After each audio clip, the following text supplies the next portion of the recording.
I woke abruptly to the sound of a man's voice, startling both me and Paul. I fumbled for the bedside table, where my Glock rested. "Paul, it's Dan. Sorry for the rude awakening, but we've got a serious situation." "Dan? Who the heck is Dan?" "Dan Jenkins, from Doris's office." "Why are you in my room, Dan?" "We have phones and doorbells for a reason." "I couldn't risk it. This problem's urgent." "Dan, my only problem right now is being woken up by some stranger." Glancing at the clock, I saw it was 2:45 a.m. "I get it, but this could affect a senator's shot at the presidency." "It's huge, Dan, leave my bedroom and my house immediately. If you refuse, I'll take one of the following actions: shoot you and dial 911. Dial 911 and inform them of your presence to conceal a political mistake, or physically confront you and let you explain your battered state on my lawn." He stepped back a bit, a tactical mistake that allowed me to reach for my gun. "Whoa, hold on, don't shoot. Dan, last warning, turn around and head for the door." "I likely won't shoot. You've got 60 seconds to leave. If you don't, I'll eliminate you and call 911. Since you'd be dead, you won't have a defense." Time's ticking. 55, 54. 53, for some reason, Dan decided my wife's political career was less valuable than his life and hastily departed. I pondered how soon he'd inform her team, and they'd reach out to me. I was slowly regaining my faculties. You know that transition from grogginess to coherence. Not the most opportune time to start the day, but I managed to get up, visit the bathroom, then hop into the shower, just a quick rinse. As I was drying off, my phone rang. "Yes." I answered, devoid of emotion. "Paul, it's Senator John Schmidt. I'm stepping in because I'm not interested in conversing with you, your assistant, the Deputy Secretary of the Interior, the President, or anyone else. If the senator you're referring to has an issue, she should contact me directly.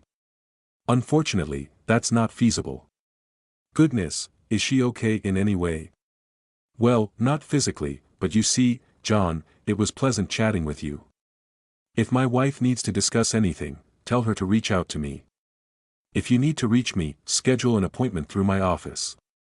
I might have availability in about 6 or 7 weeks." With that, I ended the call, and almost immediately, I received a message from John: "Please avoid speaking to the press until you've talked to the senator." It took me a bit longer to respond: "John, you're mistaken. If my wife wants to converse before the press does, time's running out. I'm not hiding like a criminal." Meanwhile, tick-tock, tick-tock, tick-tock. Being the spouse of a successful politician is quite the role. I must admit, my wife is exceptional at politics. She can sway any crowd in her favor. Our state's political stance fluctuates, sometimes leaning one way, sometimes the other. Doris Russell, my wife, is well liked by many voters, not just in our state but across the country. There's been serious speculation about her potential as a presidential candidate in this or the next election. I run a successful investment firm, currently raising funds from various sources to support promising startups. These investments carry high risks, but my knack for predicting success has often led to remarkable returns on our portfolio. However, it also means I'm frequently tied to our offices and constantly traveling to assess companies seeking our financial backing.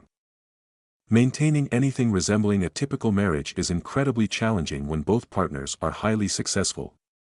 Our decision not to have children was our first sacrifice. We believed they deserved parents deeply involved in their upbringing.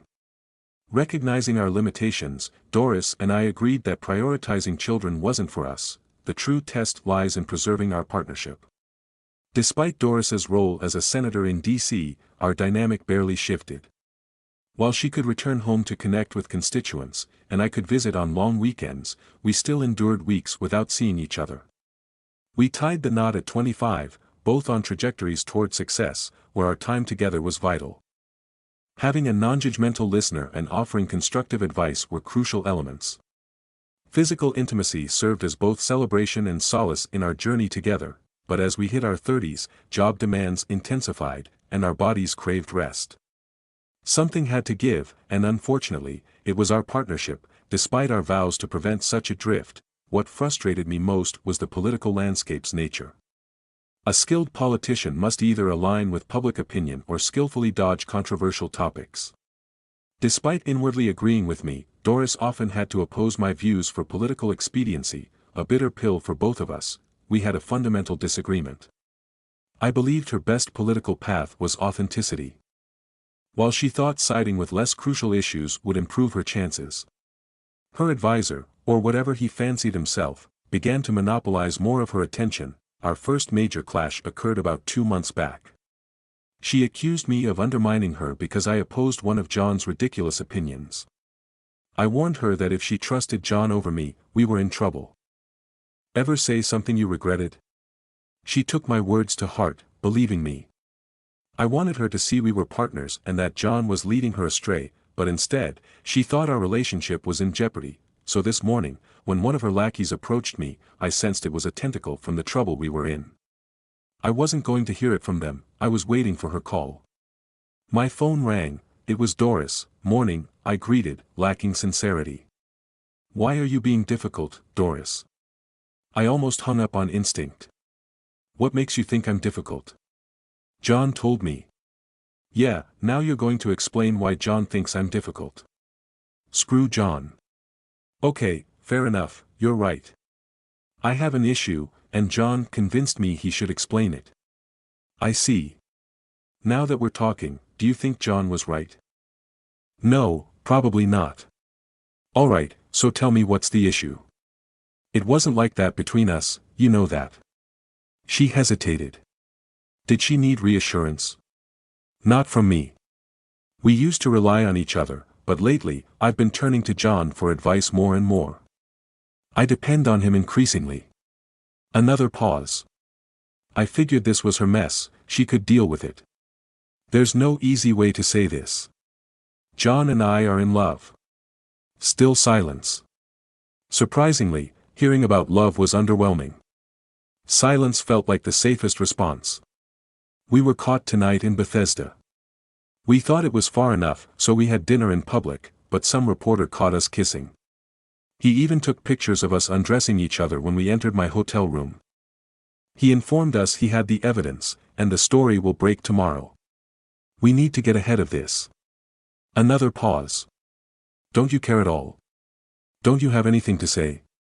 You're making statements, not asking questions. I heard what you said. You didn't ask for my input. Are we really that distant? You used to love me. I still do. I'm not the one claiming to be in love with someone else. All I can say is I'm sorry.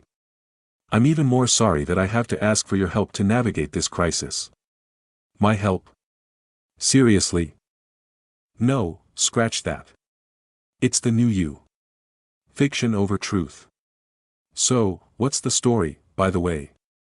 John believes we can spin this to my advantage. There's this double standard, men can stray, women can't. We can address the press, admit fault, ask for forgiveness. We can soften it, weave it into our narrative of a resilient relationship. And is that so? I replied with sarcasm. What, that our relationship remains strong? Well, here's the thing.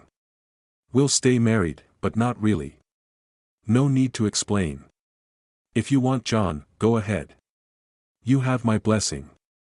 If you want to tie the knot, fine. I'll try to forgive, but I'll ensure you and John are history. Your call. I overheard murmured conversation. Ever wonder what people are thinking? My spouse and I are debating whether to stay together, and she's conferring with her lover. Divorce would devastate me. I'm done with John. Let him go tonight, I asserted firmly. More hushed talk. No, I'll file in the morning. Another hushed exchange. Okay. Is that all? No, that's a condition to start. We'll work with a psychologist to salvage our marriage. You're the one living in a political dreamland. If we're committing to this marriage, it has to be genuine. If you can't manage that, then face the consequences. Her tone shifted. I've always loved you. You're right, living a lie won't cut it. I'm deeply sorry. Can you forgive me, Doris?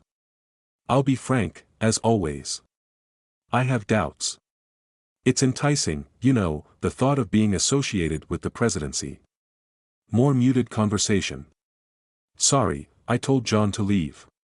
His tactics pushed my ambitions too far, and I lost sight of what mattered. I regret it. When was the last time we fought?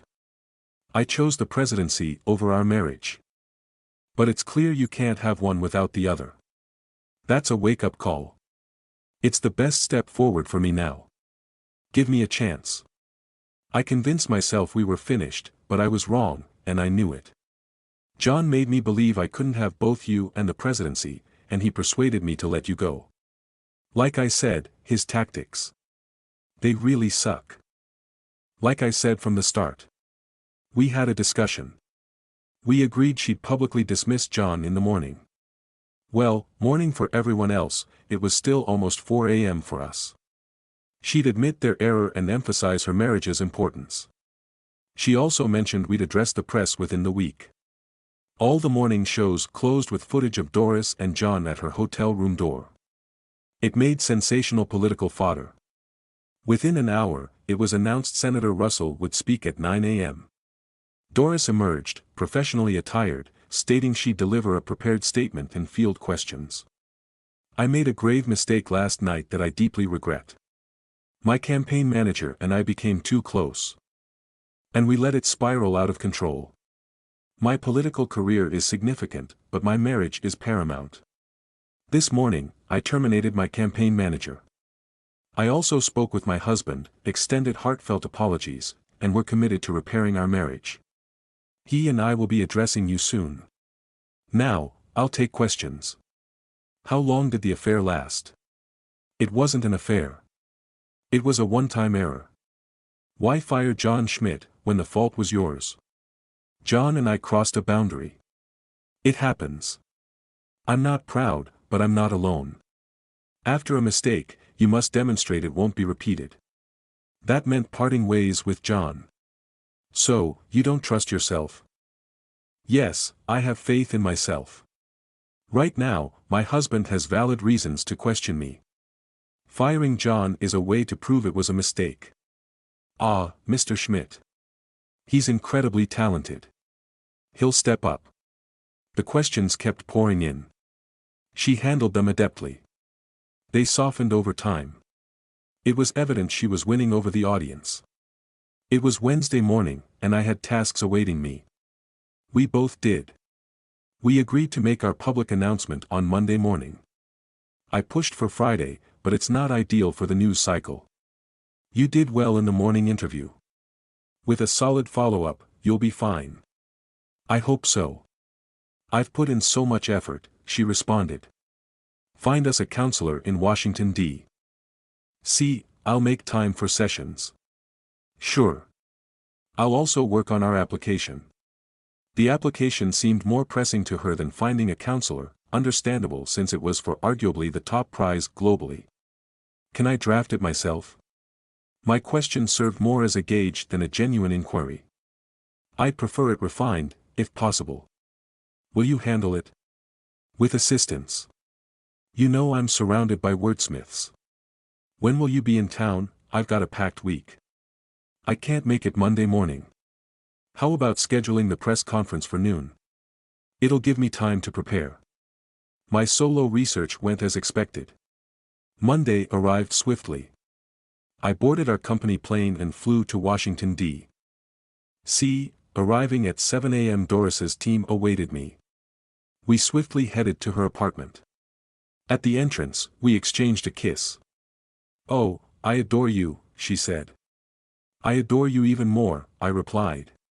Here's your script. Let me know your thoughts. I reviewed it. Honestly, it sounded genuine, sufficiently emotional, with a genuine hope for a renewed loving relationship. My lines were to follow hers. Good afternoon. Today, I'm accompanied by my husband of 13 years to update you on our progress since last week. I'm pleased to say our marriage is resilient, capable of overcoming my mistakes. We'll be attending counseling twice weekly until we've addressed all our issues. She elaborated further, expressing her remorse. It was impactful. After nearly 10 minutes, she invited me to speak. Unfortunately for our presentation, I did some digging of my own. I often use private investigators to vet startups. I discreetly surveilled a senator and her lover. She could fire him, but he remained her lover. He sneaked into her apartment after midnight on Thursday. Friday morning, he never left, leaving me to wonder where he was hiding during our preparations. I've always despised political theatrics. When I voiced that, her eyes widened. This wasn't scripted. My wife and I had made several agreements to salvage our marriage.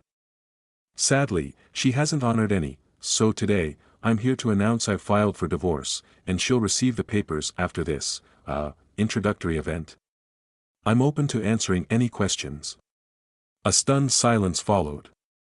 I'll give her credit, she remained composed. I can't believe this. It's a political ploy. My husband never intended to reconcile and set me up for this humiliation. I smiled and left. Reporters bombarded me with questions, and I answered candidly. Who knows how truth fares against political spin? You can decide the outcome. I believe truth prevails, and Doris and John may reconsider their ambitions and embark on a different path after this unexpected turn. I hope you enjoyed this story. Please subscribe to the channel for new stories.